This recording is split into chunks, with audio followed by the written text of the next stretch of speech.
What were some of the conditions in some of these houses that you redeveloped? I mentioned about Mitali, squatted properties commercial road, TO2 to 328 commercial road, and also further down 501 to 520 commercial road, Hanbury Street, Princess Street, Spelman Street. You are talking about those days, not only lack of properties were very run down, outside toilet, even bathroom outside, some used to just in the, so I mean it was such a bad state. So once when we acquired the property, local authority agreed to sell.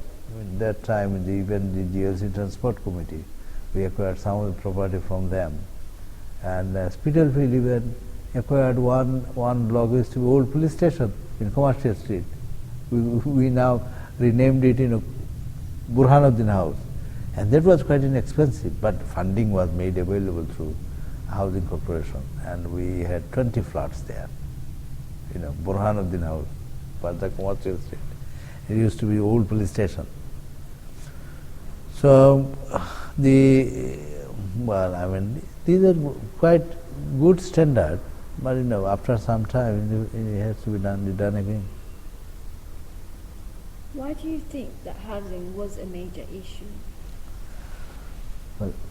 Well, housing, obviously people need housing. At that time, because of Bangladeshi families, immigrant families started coming in the late 70s.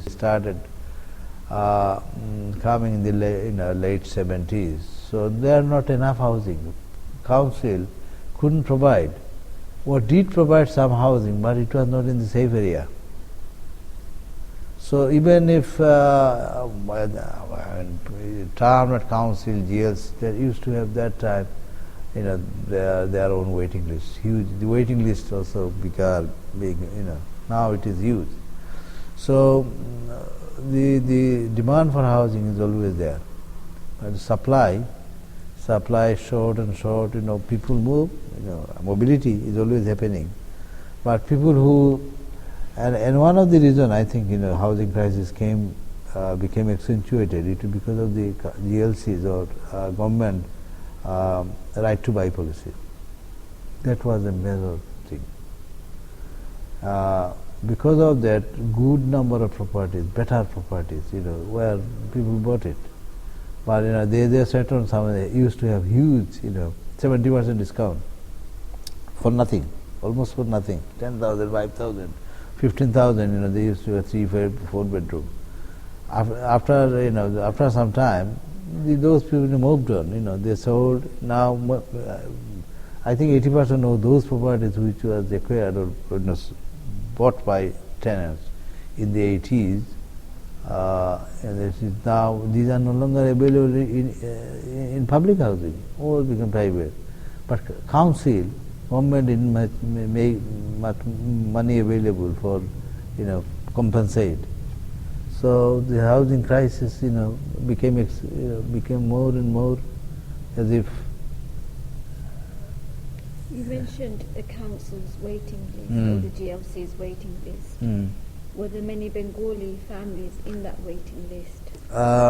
There is a survey was done in the mid 80s about the Hamlets allocation policy. The Hamlet. I'm sure if you look at that document, that you can see how Bengalis or minority ethnic groups were not getting, were discriminated against, in the allocation policy. And it was such an intense thing that it took years on the part of campaigner like myself, Hamlet Race Security Council, Shapers, Spitalfields, Small Housing and Planning Rights Service, etc., to intensely lobby the local authority, parliamentarian. And I think we became successful. And before that time, all renovated, all new housing used to go to chosen few. It was open, a kind of discrimination which could not be tolerated. So that policy changed, and